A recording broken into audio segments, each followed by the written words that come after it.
জয় কৃষ্ণকালী মায়ের জয়, জয় কৃষ্ণকালী মায়ের জয়, জয় কৃষ্ণমালী মায়ের জয়। মা গো, সবাইকে ভালো রাখো, সুস্থ রাখো মা। দেশে বিদেশে প্রবাসে সব ভক্তদের তুমি দেখো মা। ভক্তরা তোমাদের বলেছিলাম যে মায়ের ঘর করব, ঘর করার জন্য আমার কাছে সেরকম কোনো অর্থ নেই।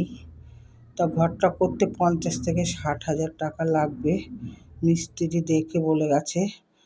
তা এতদিনের মধ্যে আমি আজকে ইংরাজি কত 13 তারিখ মনে হয়, আজকে 13 কি 14 হতে পারে, আমি ঠিক ডেটটাও দেখিনি। তা 2 ভক্ত আমাকে 1000 টাকা করে দিয়েছে। একজন খড়দায় থাকে এক ভক্ত, আরেক ভক্ত বিভাস নামালের সামনে থাকে, আর আমার যে জন্মদাত্রী মা সে 3 জনে, তারা 2 জনে দিয়েছে 1000 টাকা করে, 2000 টাকা। আর আমার জন্মদাত্রী মা দিয়েছে 500 টাকা। এই 2500 টাকা আমি পেয়েছি।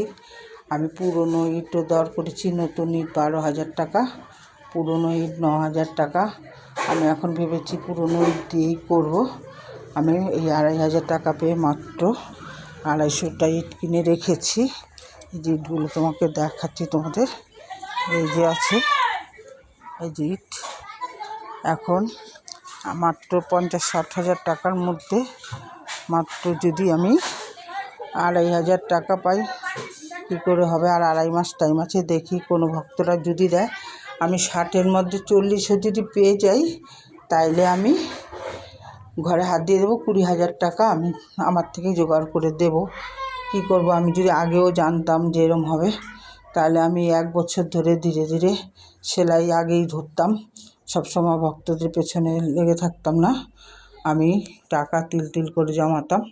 এখন এই মুহূর্তে এসে বলেছে পুজোর সময়, আমি এখন টাকাটাও জমাতে পারছি না, কিছু করারও আমার উপায় নেই। দেখি কি হয়, নাইলে আমি তো তোমাদের বলেই যাচ্ছি যে বেড়া দিয়েই ঘর করব। জয় কৃষ্ণকালী মায়ের জয়।